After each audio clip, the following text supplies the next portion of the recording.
Typically, animal rescues are full of intense moments. Usually, rescuers are dealing with a frightened and defensive animal, and one wrong move can leave someone seriously injured. Sometimes, though, the most noteworthy moment occurs once the animal is safe and sound. When one resident of Fulshire, Texas, found a deer tied up behind a house under construction, he alerted the authorities. An officer responded, and with the deer in a panic, he helped free it from its bindings. All in a day's work, right? But it's what happened after the rescue that'll make you happy that cameras were rolling.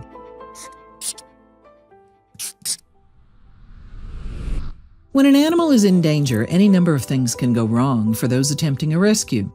Despite these risks, that didn't stop one resident of Fulshire, Texas, from acting when he found a deer tied to a tree behind a neighbor's house. As ABC Eyewitness News reported, the man entered the backyard of a home that was under construction as soon as he spotted the animal in trouble. He alerted the authorities, who helped cut the deer free, but that's when things took an unexpected turn. Eventually, Officer Kevin Zishang Wright arrived on the scene and began investigating for evidence as part of the follow-up process. Who would tie up this poor animal? After combing the property for a few minutes, they realized something strange. Despite being freed, body cam footage revealed he hadn't scurried into the woods as one might expect. Rather, when officers arrived, he had simply moved toward the back door. A few pieces of nylon rope were still dangling from his antlers. Officer Zishang, with his police body camera still rolling, removed the last shred of the rope from the deer's antlers. Still, the deer did not flee. In fact, he cozied up to his rescuers, even allowing the officer to give him a scratch under his chin. Of course, Officer Zishang didn't want the deer hanging around a spot where he'd just been tied up to a tree. "I was trying to spook him," he told ABC News, "to get him to run back out into the woods, and he wasn't having it. He wanted to hang out with us." As the officers made their way back to their cruisers out front, the deer followed them. Officer Zishang shouted gleefully, "He's not scared at all," as the deer stared at him from the front lawn. The deer must have really just wanted to show his gratitude. With the deer's safety in mind, the officer eventually chased him back into the woods behind the home.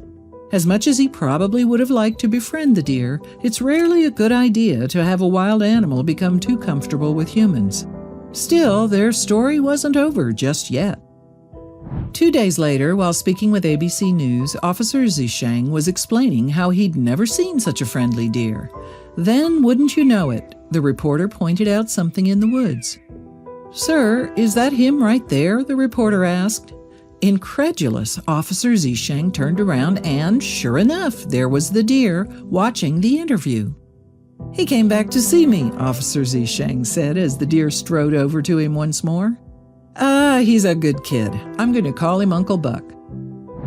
Even then, the officer continued to worry for the deer's safety. What if whoever had tied him up in the first place found him? Apparently, Uncle Buck was no stranger to the community. For weeks, he'd been approaching the local children.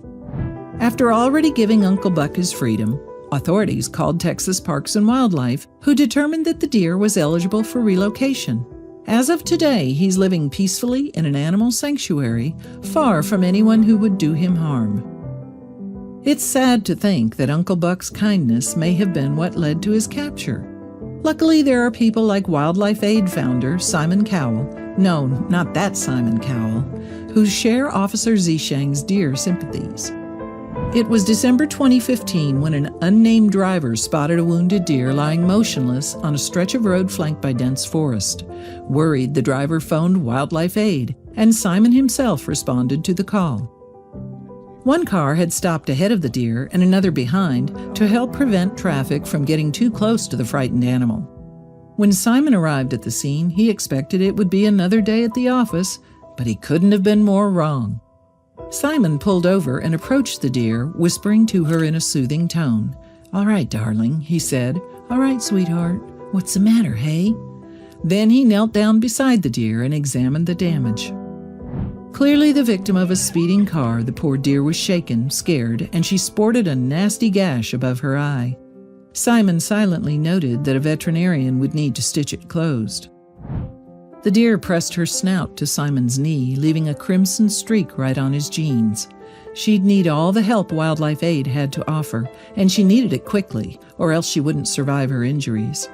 With his bare hands and all his strength, Simon scooped up the deer into his arms and held her close to his chest like a parent might hold their frightened child. Besides her injuries, there was another reason why Simon needed to act so quickly.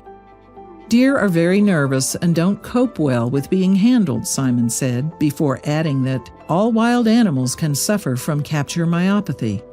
That was a stress-related disease that killed muscle tissue with lactic acid buildup.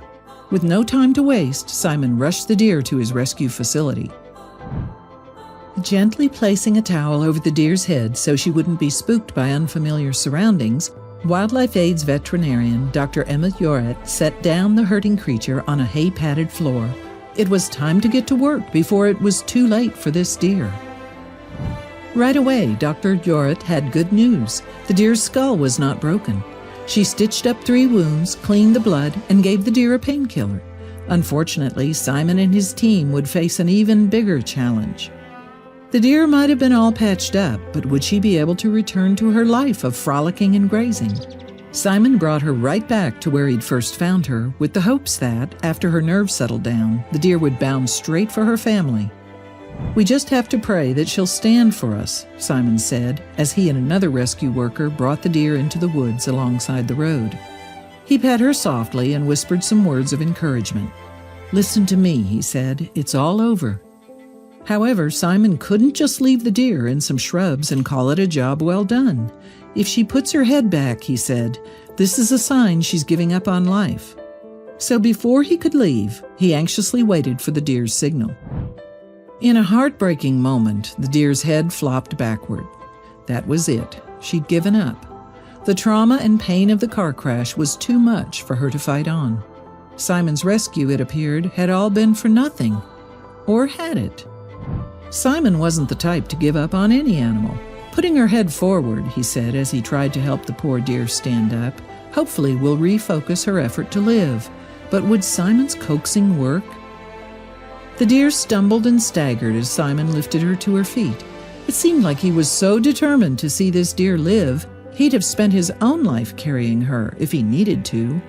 "I know you're hurt, I know you're bruised," he told her, "but you can do it."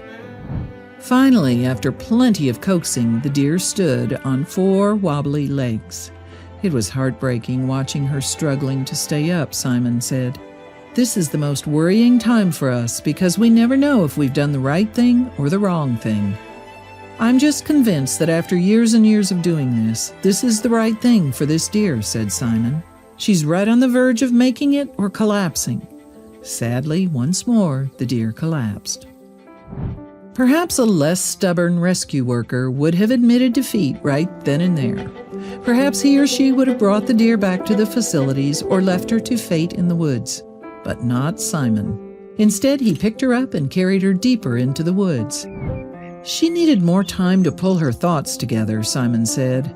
She probably had a massive headache from her collision with the car. Deeper in the woods, he guided the deer, supporting her steps. Would this be enough to get her out on her own? Finally, the deer's ears perked up. She was alert and standing on her own. The sight brought Simon to tears. "Go on, sweetheart," he called after her. "Go on, go away." You could hear the pain joy in his voice. After all that work, the deer stood a chance. For some time, Simon watched the little deer disappear into the dense woods. "It wrecked me," Simon said, his eyes wet with tears. "You never know whether you've done the right thing or the wrong thing. It's beautiful and horrible." Despite his long animal career, Simon thought perhaps nothing would affect him as deeply as the wounded deer who decided life was worth living. He knew that empathy was often difficult unless you had a personal interaction with the creature. You wouldn't call Colts Neck, New Jersey a town of animal lovers back in 2018. The town was fed up with deer. These animals popped up everywhere, and they seemed to multiply every day. It was only a matter of time until the deer invaded their homes and businesses. If you liked the video, please give it a thumbs up and consider sharing it with your friends and family. Thanks again, and we'll see you in the next one.